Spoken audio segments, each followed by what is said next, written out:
morning. An absolute pleasure to be with you. A wonderful conference. Congratulations on the journey so far. And I have the pleasure in the next 25 minutes to talk about what I call the never normal, a world of constant change. But first, let me do a little bit of an introduction to show you maybe my lens on how I look at the world. When you look at tech HR, I'm the tech part. I am a technologist by training. I'm an engineer at heart. And this is probably the one-slide version of my entire professional career. It's the transition from analog to digital. That's what I spent the last 30 years on. And I was trying to guess your age when I was looking, from the sides. And I have no idea if there are still people in this room who actually learned how to type on an old mechanical typewriter. Could you raise your hand if you learned how to type on a mechanical typewriter? Okay, some of you still remember that. I can easily, actually I knew, because those people's pinkies are more developed than the younger generation. It's quite easy to actually, separate you out. But this is my background. I am a technologist. I am a nerd. To give you an idea of how nerdy I am one of the largest collectors of Apple computers in the world. In Europe, well, you applaud. My wife has a different reaction to that. But in Europe, I'm number 3. Globally, I'm top 10. And this has been the number one tension in my marriage over the last 27 years. And I found a solution for that when 4 years ago, I bought a church in Belgium where I live, an old abandoned church. And it took me a year to renovate that church, to turn it into my museum. And it was finished the week before we went into our first lockdown in Belgium. So for almost a year and a half, I've used that facility to do my webinars instead of my normal lectures. For a year and a half, I did webinars in my Apple Chapel, as I call it. And if you're ever in Belgium, you're more than welcome to have a cup of coffee in the Apple Chapel. But it shows why I am so passionate about technology. And it's fascinating because if you've been in this business for 3 decades, I have seen technologies come and go. I've seen the rise and fall. But I wrote a book on this called The New Normal now 12 years ago. And I thought it was a sexy title 12 years ago. I can't stand it anymore. It's been completely hijacked by the pandemic. But I wanted to describe a world where digital would stop being special and just become normal. And I was in Italy last year during the summer, where an Italian artist had beautifully painted the logos of today onto the artifacts of the past, where you could see how things were radically disappearing as a result of that new normal, how the media had been transformed, how a community lives differently. And I love this, 2 old ladies chatting under a Twitter sign. It was an amazing societal reflection on a world that we now live in, where technologies become normal, where we're constantly connected, we're never offline. And I'm certainly not blind to some of the negative elements to that. This is one of my favorite sad slides. 2 people in bed, faces illuminated by the shining of their smartphones. And the irony is they're probably talking to each other. They're communicating who's going to pick up the kids from school the next day. We trust technology with an almost blind faith nowadays days. And we become addicted. I mean, it is fascinating just in a decade how addictive these technologies have become for you, certainly for the next generation. But what is interesting is that all of these technologies follow a very similar pattern, the S-curve. And if there is one defining instrument that I have been using in my journey, in my career, it's the S-curve. And the S-curve is a fascinating element because in the beginning something is special and we don't understand it. Then it starts to grow and then it just becomes normal. Look at digital. I mean, my favorite example is a camera. If I put a camera on the table and ask you, what is it? Some of the older people would say, oh, this is a digital camera. Your children will say, it's a camera, because they've never seen an analog camera in their life. So one of my suggestions is never use the adjective digital anymore, because you sound like an old fart from the last century. Digital as an adjective has completely lost all meaning. That's why I get very upset when I get invited to companies and they say, oh, we want to show you our digital strategy. I think, really? That is complete nonsense. You can have a strategy for a world where digital becomes normal, but a digital strategy just doesn't make sense anymore. And this is the evolution that we've seen over and over again. In the beginning, we don't understand, it's new, starts to rise, and it becomes normal. And I take mobile phones as an example. I have no idea when you used your first mobile phone. But I love this image. This is from the very early days of mobile phones. And I don't know what the job description of this gentleman was, but he basically had to hold the briefcase. That was his job. And mobile phones were something that was very special, very rare, and then all of a sudden, boom, it becomes normal. This is the S-curve in action. And I think understanding this instrument is vital. And I've had the extreme pleasure to do a lot of work with Carlota Perez, I think one of the leading economic thinkers of our day and age. And she wrote a brilliant book on this called Technological Revolutions in Financial Capital. And she's been studying these S-curves her entire life. Something is special, we don't understand, starts to grow, and then actually becomes normal. But what she does is she says, this is nothing new. We have seen this over and over again in economic history.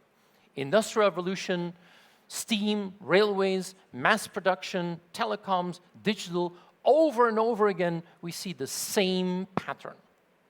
But these patterns used to take 20 to 30 years to materialize. And if there is one thing that is now fundamentally different, is that we have the same phenomenon, but it's actually happening faster and faster. In the old days, with technologies that would take 20, 30 years to materialize, you would have one big one in your life, one defining moment that you had to pay attention. But in this acceleration, there might be 3 or 4 or even 5 during your professional career. And that means a completely different way of looking at that. When you look at this acceleration, this speed of change that we all feel, we often use the word disruption. And that brings me to my second favorite economist, Joseph Schumpeter. I have not worked with him, I'm not that old, but he was a strange man. But he's the one who came up with the concept of creative destruction, which basically means that if you have a radically new type of environment, a completely new transforming technology, you often have that the older players cannot move fast enough, and it creates opportunities for new players to come in and eat your lunch. And this is what I fundamentally believe that we're going to have more and more. So I think this is an interesting moment in time. This is a classic red pill, blue pill moment where you want to see this or you can choose to ignore it. But I believe that we're going to have more change. We're going to have more volatility. We're going to have more seismic shocks. Some of it will be technological, and this is what I love. But it's not because digital is now normal that it's over, far from it. And it's not going to be one element, it's going to be a combination. New ways of understanding the world, the power of information, the power of artificial intelligence, the power of automation. Probably it is going to be a powerful cocktail that is going to accelerate the rate faster and faster. And AI certainly is the big buzzword today. It's a scary subject. I mean, this was the cover of Time magazine talking about how AI could really change humanity. And I don't quote a lot of communists, but this is one of my favorite ones. There are decades when nothing happens, and then there are weeks where decades happen. And I really believe that in the world of artificial intelligence, we're experiencing that type of phenomenon today. But these technological shocks is something that we have to be alert. We have to understand that. And I can only hope that you are parents, Because if you're parents, you are privileged. You have free lenses in your own family who can actually show you the harsh reality of the future. I have 2 kids. We have a 25-year-old and a 20-year-old. And this is a UK data, but I think it travels the world. This is how adults use technology to communicate, and this is the relevance for the next generation. And I'll show you one. This one here, this yellow part here, this is making a phone call, okay? I don't know if there are still old people here who make phone calls, but when I call my 20-year-old son, he never picks up the phone. Never. And what do I do as a parent? I call him again. That's the dumbest thing that you can do. And when I see him later that evening at home, I ask him, did you see me calling? And he says, yes, Dad, I did. I said, but why didn't you pick up the phone? And his answer is, Dad, it's awkwardly cringe to talk to you on the phone. We have a next generation that finds it awkwardly cringe to talk into a phone. Now, that's not even the worrying part. The worrying part here is email. I couldn't survive without email. This is the relevance of email to the next generation. When I ask my son, why do you even have an email address? He says, well, there are these vintage old websites where you still need an email address to register yourself. They don't see this as a communication tool. They see this as an outdated identification mechanism. Imagine when that generation is going to hit the workforce, and on the first day you say, this is your company laptop, and this is your company's email address. I know the look you're going to get, because I get that look as a father every single day.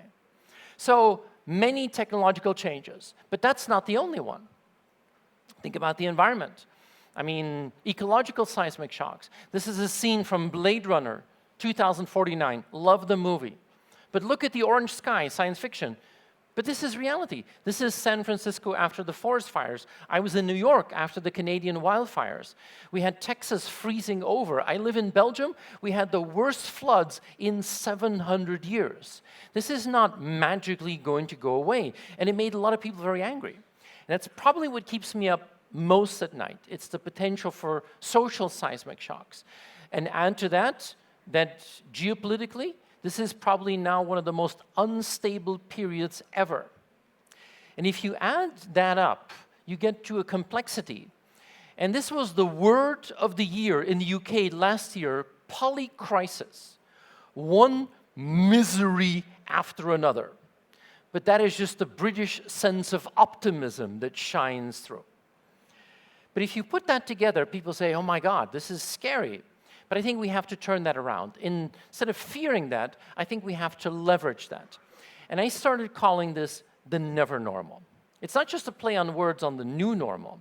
I think this never normal is the situation that we're in every single day. A world that is accelerating with multiple aspects. And I think it's a strange world. It's a world where even something tiny can just completely screw things up. And I'm always reminded of those famous words by Rumsfeld. I was not a Rumsfeld fan, but he talked about the unknown unknowns. He said, you have your known knowns, you know what you know. You have your known unknowns, you know what you don't know. But more and more, the world is characterized by unknown unknowns. And that seems to be getting stronger, more intense. How are you going to be able to leverage the unknown unknowns? And this is exactly what that never normal is all about. If you want to leverage it, you have to understand it. And for me, there are 4 characteristics of that never normal. It's a world which is nonlinear, a world which is super fluid, hyper-connected, and moving at an unprecedented speed. And I'll start with fluidity. We're living in a world that's never normal, which is changing, shape-shifting all the time. And we have to adjust faster and faster. We have to be more agile than ever before. And the pandemic was an excellent example of that. I mean, we'll all remember March 2020. The world changed. All of a sudden, what we thought was impossible actually happened. Offices changed for good. And it wasn't just, a virus. It wasn't just technology. It was a complete societal shift. We had to get used to combining things that we never thought we needed to combine. And I was really happy that my kids were older, I had colleagues with younger children. It was a nightmare. I loved this Fisher-Price work-from-home playset, including video conference material, crying babies, and wine bottles. Well, maybe it wasn't that bad. But now the pandemic is over, and we're going back to the way it was not. I was in Boston a few weeks ago. This is the headquarters of Akamai.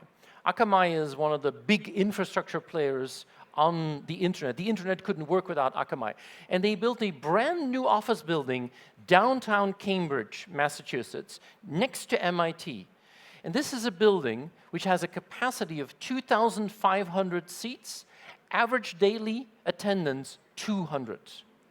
In the US, we're not getting people back into the offices.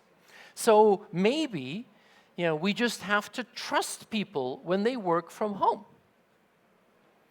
But then again, you can buy this on Amazon for $23.99. This is an undetectable mouse mover. And the use case is if you work from home, you put your mouse in the undetectable mouse. It makes random mouse movements, and your boss thinks, wow, they're very productive today. But even the use case is clearly shown on the webpage. But what was fascinating, thank you, what was fascinating is how we became creative. This was the Dutch example that went around the world in full pandemic, where Dutch restaurant owners put greenhouses in front of their restaurants for people to still enjoy a corona-proof meal. And this is exactly what Hawking was talking about. Intelligence is the ability to adapt to change, and we'll need that in a world which is increasingly fluid. Number two, we have to learn how to look left and right, not just straight ahead. We're so good at straight ahead, but what about left and right? And I take Amazon as an example. I'm old enough to remember when Amazon was a place where you could buy a book or a CD online. AWS is the biggest cloud provider on the planet. I mean, who thought that a retailer, online retailer, could get into the technology business and become the #1 technology platform in the world? It's about thinking left and right, non-linear instead of straight ahead.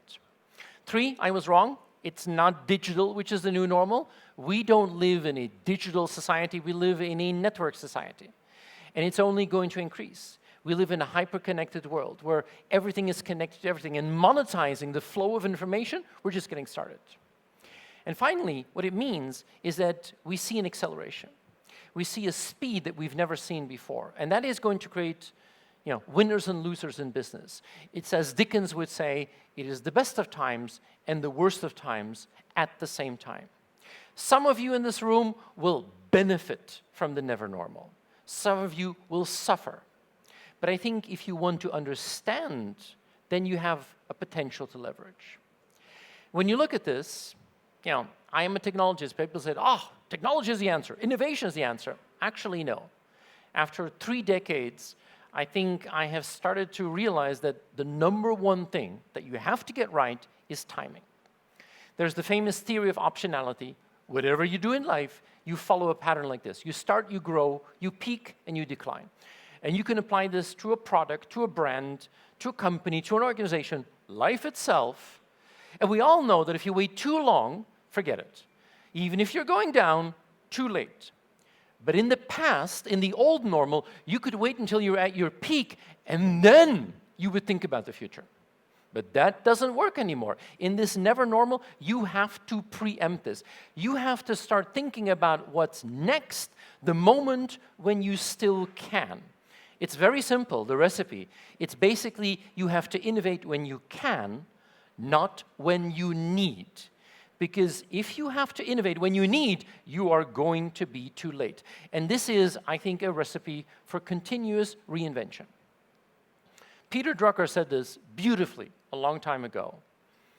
The greatest danger in times of turbulence is not the turbulence, the never normal, but to act with yesterday's logic. How often in your company are you still seeing yesterday's logic being used in a world that is now moving faster than ever before, or yesterday's data, or yesterday's tools? And this is where I want to make a little sidestep into the world of information. I mean, we are a data-driven economy, And this is the #1 challenge most of you have. You have more information, and you have less and less time to turn that into real, practical knowledge. I often wonder now, how did we ever run our companies without IT? This is one of my favorite images. This is the FBI fingerprint record-keeping department in 1953. No computers. They stored hundreds of thousands of fingerprints of American criminals in file cabinets. I mean, how did they do that? How did they label the file cabinets?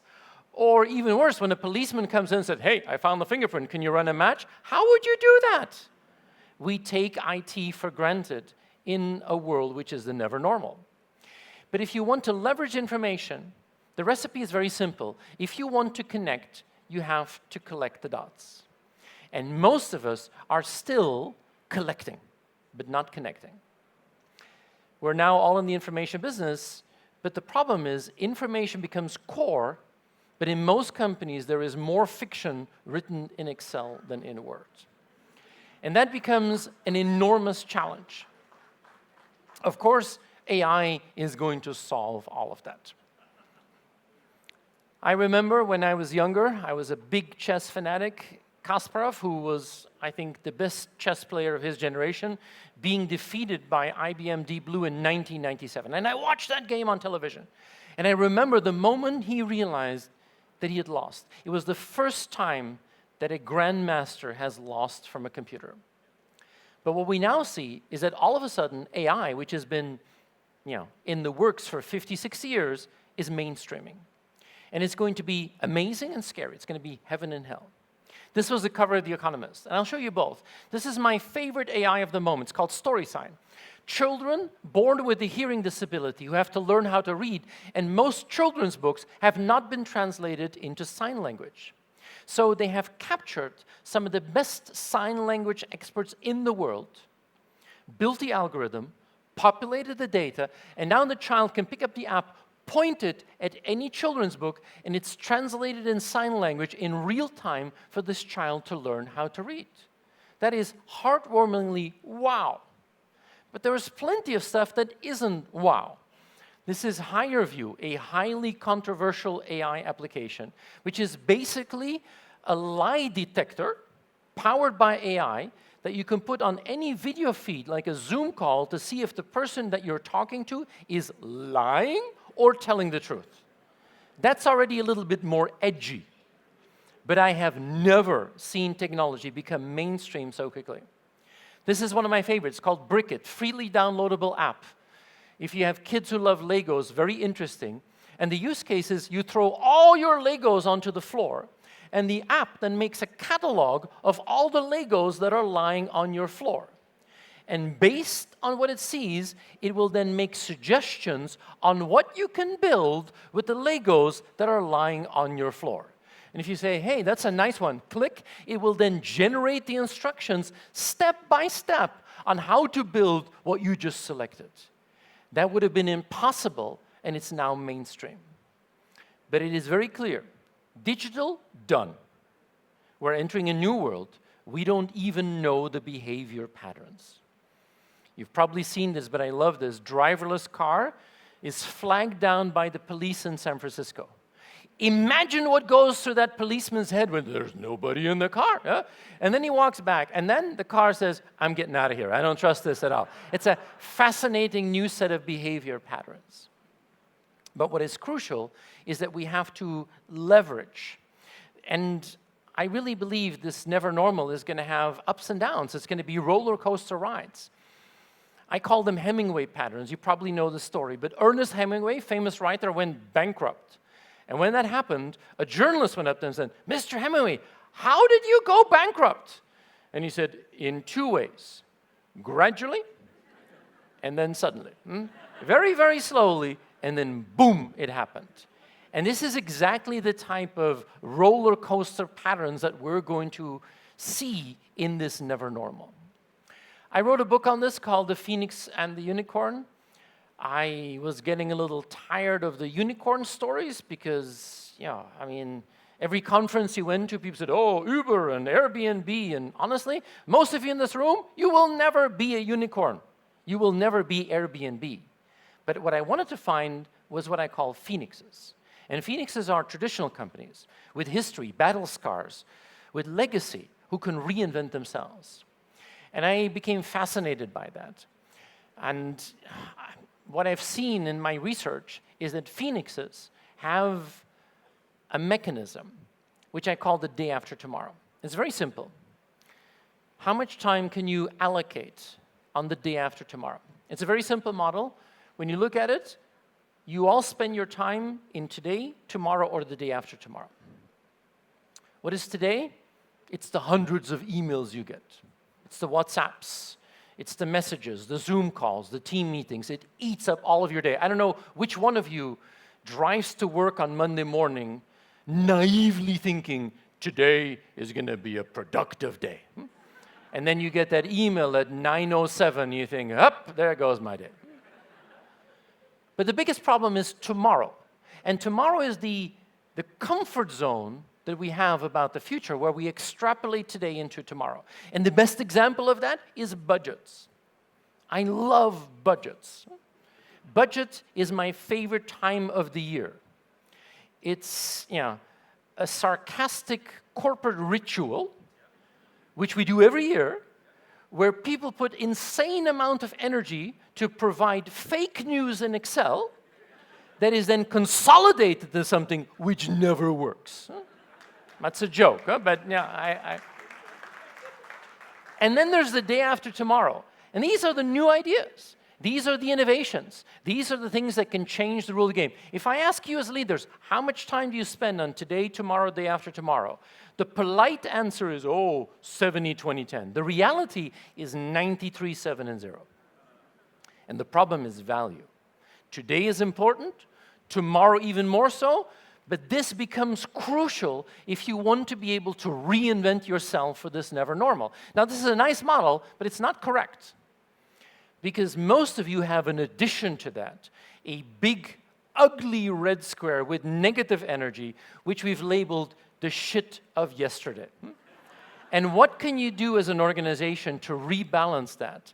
And I really believe that if you want to reinvent yourself as a phoenix in this never normal, that day after tomorrow becomes absolutely crucial. In Belgium, where I live, we have a lot of surrealist painters, and this is one of the greatest, René Magritte, and this is La Clairvoyance, and I love this painting. How can you interpret the egg and figure out what that bird the day after tomorrow is going to be? I wrote the book, The Day After Tomorrow, on what is happening in the world of retail. If you have children, you understand that. The Atlantic talks about the touchscreen generation. This is my favorite Santa Claus letter of a young girl who writes to Santa, "Dear Santa, how are you? I'm good. Here is what I want for Christmas," and then the Amazon URL of what that child wants to have under the Christmas tree. And there is no denying Amazon has completely changed the world of retail. But 6 years ago, I was able to spend a lot of time with Walmart. And Walmart is, for me, a phoenix. It's a company that has been transforming itself. 1.6 million employees that is now fighting for its survival against Amazon. And I love this image. Yeah? It's a lot more difficult to be a phoenix than to be a unicorn. Warren Buffett says, if I invest in a business, a good business is like a castle, a strong castle. I want a deep moat. I want sharks in the moat. And I think this is a wonderful metaphor for survival. But I think your passion is not to survive, but to thrive in this never normal. Let me conclude. This is a world where technology changes economy, but it's changing society. And it's going faster and faster and faster. This is that never normal. But you have an extreme opportunity to do something about it, and that inspires me. And I hope it inspires you. I'm certain there are still people here who don't always see the amazing potential of all these new technologies and what it could actually bring. But imagine where we are today. And I think we have to share the optimism where technology could build a better future. What you see here on the left is 1903, where the Wright brothers actually took the bicycle parts, the spare parts from their bicycle shop, went to a beach and built something that allowed us to fly for the first time. What you see on the right is the year that I was born, when Apollo 11 put Armstrong on the moon. Between 1903 and 1996 is only 66 years. Imagine what you're still going to see in your lifetime, in your career. I would hate to think that we're already there. This is the dumbest thing that you could think. We're here. This is never going to get better. Imagine that this is true, that the pinnacle of the 21st century is that we have built a platform by our smartest engineers in Silicon Valley to like cat pictures. I mean, how sad would that be? Or that we can bring our disco singers from the 1960s back into virtual reality. No, we're just getting started. But in HR, you have a special role. I don't know if you know this meme, but this is one of my favorites. This is a man who worked at the same organization his entire life. And every year, they need to take a picture for his badge. And after 4 years, he realized he's worn the same outfit. And he says, I'm going to keep doing this until the day that I retire. And it's a fascinating way to visualize how little time we have to really make an impact. Let me conclude with a couple of quotes. I'll start with Churchill. Bit of a drama queen, but always good for a quote. If you don't take change by the hand, it will take you by the throat. I think this is our challenge in the Never Normal. And maybe we don't have to overthink it and just do it. I've known this slogan for Nike my entire life. I only recently found out where it came from. The founder of Nike, Phil Knight, when he was starting out, he didn't have a slogan or a baseline. He just was in his basement starting a business, and he was obsessed with a serial murderer in the US called Gary Gilmore. And this is a man who committed horrible crimes, was eventually sentenced to death, and when he was put on the electric chair, it wasn't going fast enough for him, and he shouted out, "Just do it!" And Phil Knight thought, hey, that's a good slogan. I'm going to use that. Huh? We can get inspired in many ways. But let me end with Maya Angelou. If you're always trying to be normal, you will never know how truly amazing you can be. I wish you the very best in the Never Normal. Thank you very much.